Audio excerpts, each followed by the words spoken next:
Hi guys, and welcome back to My Queer View. We are going to continue our coverage of the Ugandan bill, the what's colloquially known as the Kill the Gays bill. So this is the second part of an interview with Rachel Maddow discussing it, and then I'm also going to have another video going back. We heard Rachel talk about in the last video they tried this in 2008 and were successful, and then the court struck it down.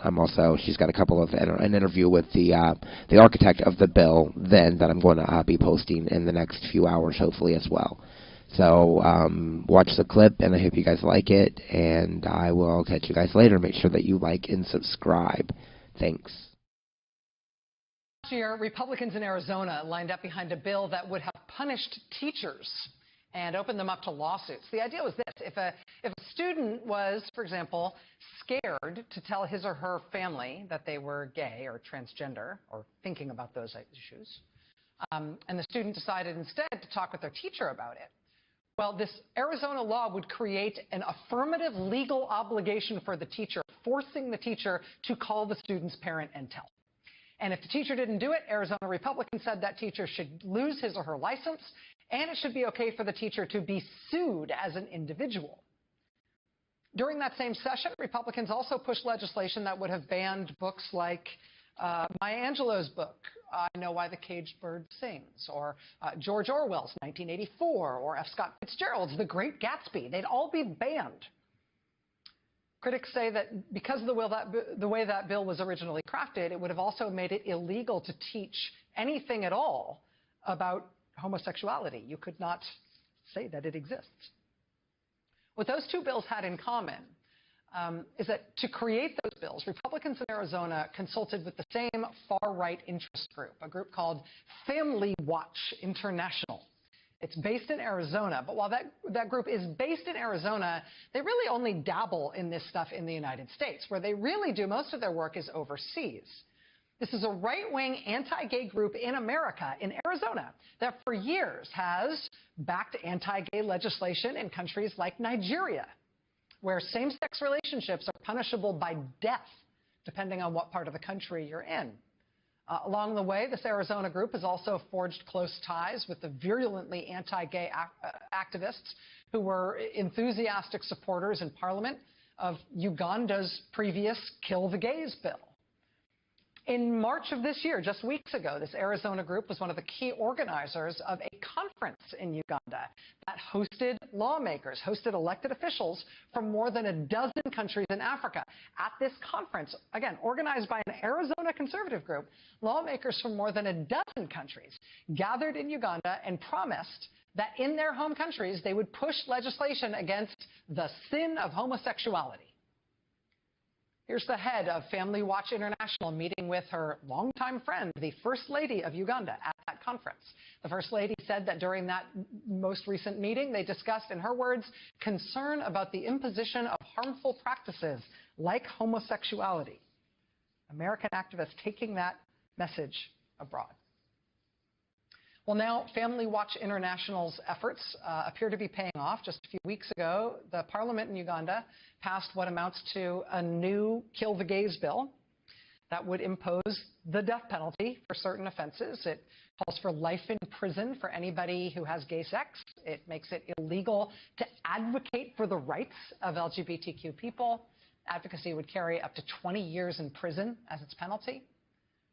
The White House has already come out hard against this legislation. Before I turn it over to my NSC colleague here, I want to say one thing at the top.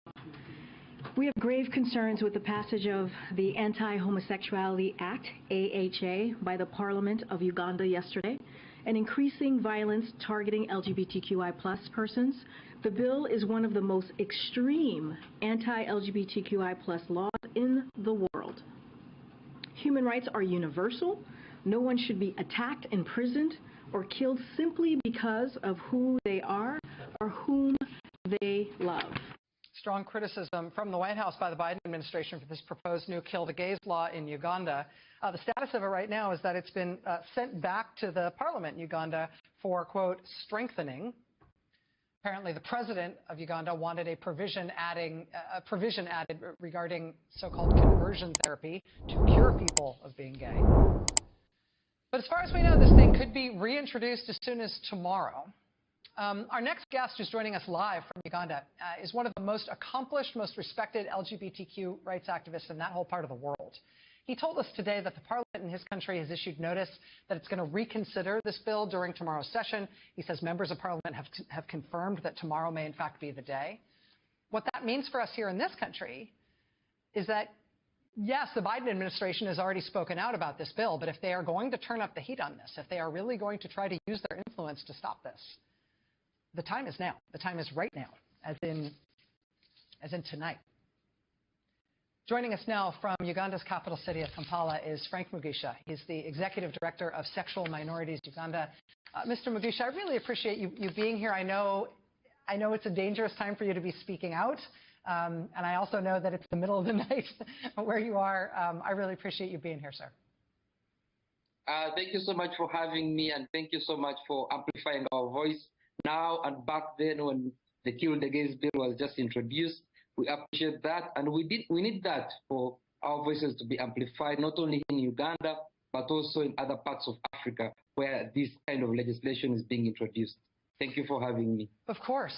As you mentioned, we covered the initial iteration of this bill in 2009 when went through a long process when it was eventually shelved. Can you tell us about the difference? Is this essentially a continuation of that same idea? Is this worse in some ways? Is it similar legislation? This legislation is very, very draconian and extreme. This legislation, in my words, and I've said it many times, it is here to erase the entire existence of an LGBTQ person in Uganda, but also it radicalizes Ugandans into hatred of the LGBTQ community. And we're already seeing that happening. This could lead to mob justice. This could lead to people getting disowned by their own families because it compels every person to report any person who is known as an LGBTQ person to the authorities. So this bill is more extreme than the one that was introduced in 2009. Compelling other citizens to report fellow citizens, fellow Ugandans who they believe to be gay. Tell me, we have seen some coverage in the United States, including, I think, some important reporting in the New York Times about LGBTQ Ugandans fleeing the country, going to Kenya and going to other places, basically trying to avoid the kind of mob justice, the kind of vigilante violence that you're describing. What do you think, if this passes, what do you think this law would mean for people who are out, for people who are activists like yourself? If this law is passed, we will definitely see many people get arrested.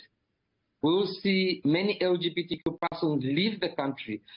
So many of the LGBT community members are already fleeing the country. They're trying to go to neighboring Kenya, which is not safe as well. But they feel they would be safer in Kenya than be in prison in Uganda. And we're already seeing Ugandans, like I said, radicalized, hating on LGBTQ persons. We're seeing violence. We're seeing many cases of violence, social exclusion, people getting beaten. So we're seeing that increase. If this bill is passed or signed by the president, we'll definitely see many of the LGBT community members leave the country. We'll see many people get arrested. People like myself who are outspoken, I could end up getting arrested. And many of my colleagues who are outspoken as well could end up being in prison. Mr. Mugisha, I just have to ask you, if it made a difference for the Obama administration, for the U.S. government, to speak out against this proposed legislation when we saw an earlier iteration of this years ago, and in your opinion, would it make a major difference if the Biden administration, if American politicians of all stripes took a firmer stand on this, took a louder stand on this, and put pressure on your country's government to not do it? Would it make a difference if America stood up? It would make a very big difference if Americans spoke directly to our Ugandan authorities and told them how dangerous this legislation is for the LGBT community here, and how this legislation is going to make the LGBT community unsafe living here in Uganda, and how this legislation is a gross violation of human rights of LGBTQ persons, yes, it would make a very big difference. Frank Mugisha, the Executive Director of Sexual Minorities Uganda, taking a big risk to talk to us live tonight from Kampala. Sir, good luck in your work. Thank you, and be safe. Thank you so much.